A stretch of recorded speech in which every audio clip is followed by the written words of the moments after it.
Howdy folks, I do hope you're all having a good one, and welcome back to World of Warships with Rear Admiral Jingles, where today things are going to be getting very, very silly very, very quickly. This is Reformed Rebel. He's in a 2-ship division of Forest Shermans with Shadow Shifter 22 in this Tier 11 battle because there are 4 super ships on each team, although thankfully no carriers and no submarines, so everybody involved might actually be allowed to have some fun in this particular battle. Both Reformed Rebel and Shadow Shifter are in the Forest Sherman, which I'm sure most of you were aware is a ship that's purchased for coaling the armoury, and it's famous for 2 reasons. First, it has torpedoes that are so bad they're practically unusable. And secondly, it only has 3 guns. Although, that's not actually a bad thing, because the guns, while they don't have access to armour-piercing ammunition, they do get high explosive and semi-armour-piercing ammunition, and they have a reload of 1.5 seconds. That's the base reload, which obviously can be improved with captain skills and equipment modules. So yes, an absolutely absurd rate of fire, despite the fact that it does only have 3 guns. Now, just to put things into a bit of context for you here, Reformed Rebel plays destroyers. Shadow Shifter does not. In fact, I think this is the first time he's actually played a destroyer of any kind, not just the Forest Sherman, in about 3 months. But they both had a load of coal sitting around unused.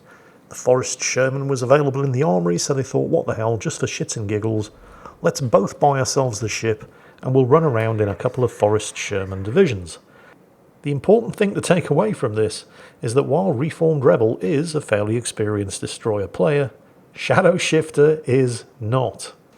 Reformed Rebel understands that there are things that you are and are not supposed to do in destroyers, like rushing the cap right at the start of a battle, when the enemy team still have itchy trigger fingers and all of their radar and long-range hydro and spotting plane consumables ready to go. Reformed Rebel knows that you're not supposed to go getting involved in knockdown, drag-out, close-range gunfights with light cruisers armed with 6-inch guns when you're in a destroyer right at the start of the battle. And you're definitely not supposed to go get involved in knockdown, drag-out, close-range gunfights against light cruisers armed with 12 5-inch guns with semi-armour-piercing ammunition and a reload booster right at the start of a battle. Shadow Shifter is blissfully ignorant of these pearls of wisdom because he doesn't play destroyers, and so he's never been on the receiving end of a reload-boosted Austin at point-blank range, unloading all 12 of its 5-inch guns into you. Which may go some way towards explaining that while they're busy farming damage on the Hanover over there, and then they get hydroed, and then the Austin appears 4 kilometres away on the other side of the island, Reformed Rebel's first instinct is to get the hell out of there. But Shadow Shifter says, that's fine, we can take him.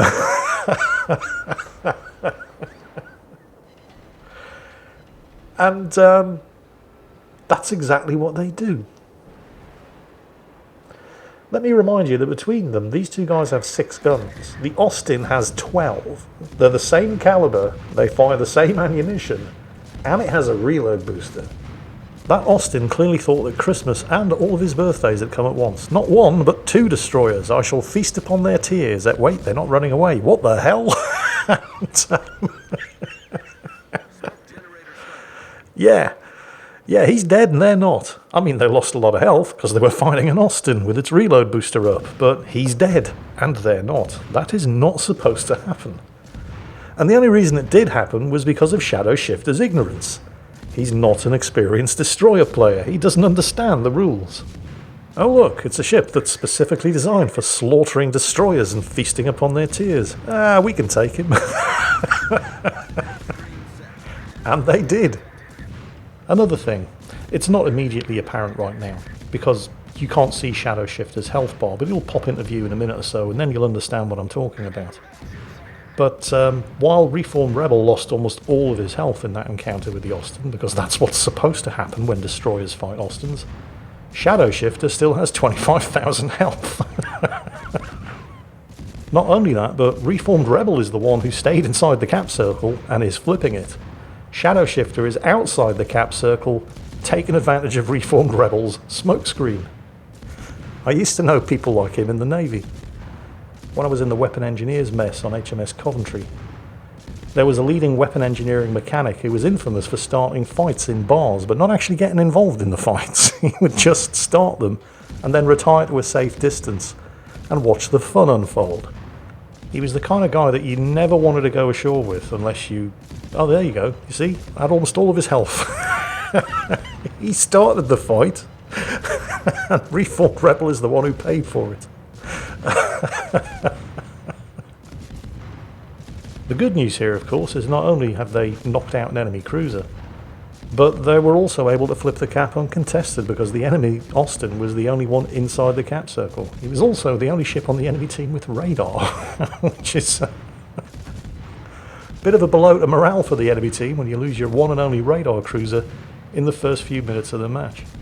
And they're about to lose an Iowa. I mean, look at the rate of fire of these two ships. It's just ridiculous. Remember, they only have 3 guns each. But with that base 1.5 second reload... Oh, there he is, again. Loitering around there, almost on full health, like he didn't start the fight. Now, these are, of course, American destroyers, so they get that amazing American smoke screen that lasts forever. Or as close as. Because Reformed Rebel smoke is about to expire. Shadow Shifter's smoke is ready to go, though. And it's this, basically, ability to have a permanent smoke screen going between the two of them that makes Forrest Sherman Division so dangerous. It's not just the absurd rate of fire of their guns. Shadow Shifter pops his smoke, so that's another 2 minutes of concealment. He's popped his hydro as well. Although, well, there doesn't seem to be that much of a torpedo threat. I mean, then again, there is an enemy Summers. Yep, there he is. There may be some torpedoes coming. But again, you can have near continuous hydro running between the two of them as well, so it's better to use it and not need it than to need it and not have it available. There's certainly more of a torpedo threat over here than there is, for example, all the way up here at the location of the friendly Hanover, where there isn't an enemy ship for 15 kilometers in any direction, but that didn't stop him from popping his hydro just about 2 minutes ago. I don't know, maybe he had a case of fat fingers, he was trying to activate some other consumable and he accidentally hit the hydro instead. I've done that at the start of battle in destroyers where I've accidentally popped smoke. The second the battle starts, when I was actually trying to hit the engine boost. And oh, look at that, torpedoes. Shadow Shifter was right to be running the hydro after all.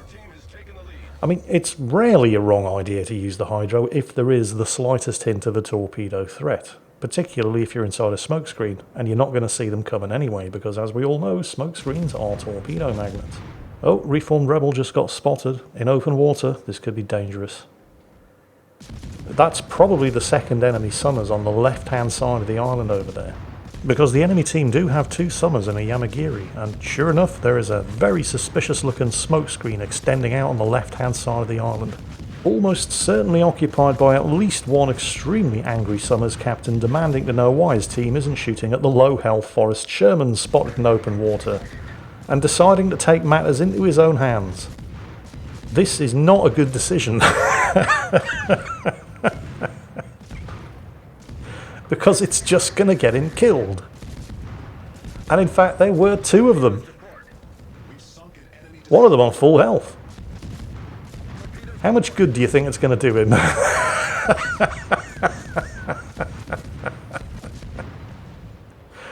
Yep. Well, the second one's gotten away with it for now. The first one, not so much. Okay, that is... The fact that Reformed Rebel is still spotted is really bad news. Because it means there's somebody up there on the left, in open water, spotting them for the rest of the enemy team. However, did I mention that you can basically keep your smoke going more or less permanently if you've got 2 Forrest Shermans?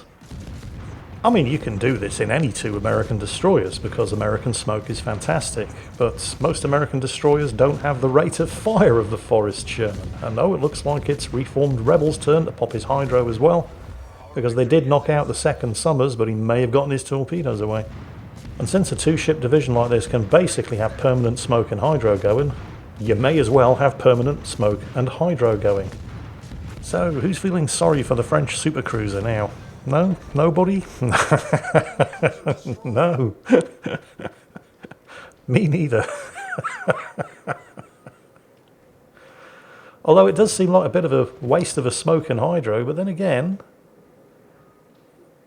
I wonder if that's the Yamagiri, because he hasn't been spotted yet. Somebody was definitely spotting them around the side of that island, although after seeing what happened to the two Summers and the Conde, he's probably running, if he has any sense whatsoever, because the Yamagiri is not a gunboat. It gets a choice of different Shimakaze-style torpedoes, and that's the only thing super about it. And after seeing what just happened to the rest of his team that dared to try to shoot at these two, he's probably very wisely deciding to cut his losses and get the hell out of there. A couple of shots out. Well, more than a couple. I mean, this is a Forrest Sherman. A multitude of shots out at the Frederick the Great. A couple of hits as well. Yeah, why not? Also, he didn't get spotted doing it, despite the fact that he is in open water and he's no longer sheltered by a smokescreen, which gives you very useful intelligence as to the possible location of the last remaining enemy destroyer. Wherever he is, he's not within shooting range, and he does not have line of sight. Meanwhile, the Hanover over there is looking like a very, very crunchy, chewy target. He's not quite within shooting range, though. But don't worry, he soon will be, and then the fun and games will commence. Whose turn is it for smoke? Shadow Shifter? Oh yeah, he's popped his smoke. Reformed Rebel taking a bit of a risk there. Although he is just safely out of range of the Hanover's secondaries, which is the biggest threat, and he's now safely inside the smoke. Although the Frederick the Great that he took a pop out earlier takes a pop back and narrowly misses. And now the Hanover gets to die in the shade. Our semi-armoured piercing shells will blot out the sun. Oh, that's unfortunate. They were the ones spotting him. So he's going to stay undetected, at least until he tries to shoot back, at which point they should see him. Shadow Shifter, do you want to maybe run your hydro? There it is. Because there is an unspotted Yamagiri around here somewhere, and he was probably the one spotting you earlier. Although you'd think if that was the case, they would have seen some Yamagiri torpedoes by now, and they haven't. The only torpedoes launched in their direction were from quad launchers, which were the enemy Summers.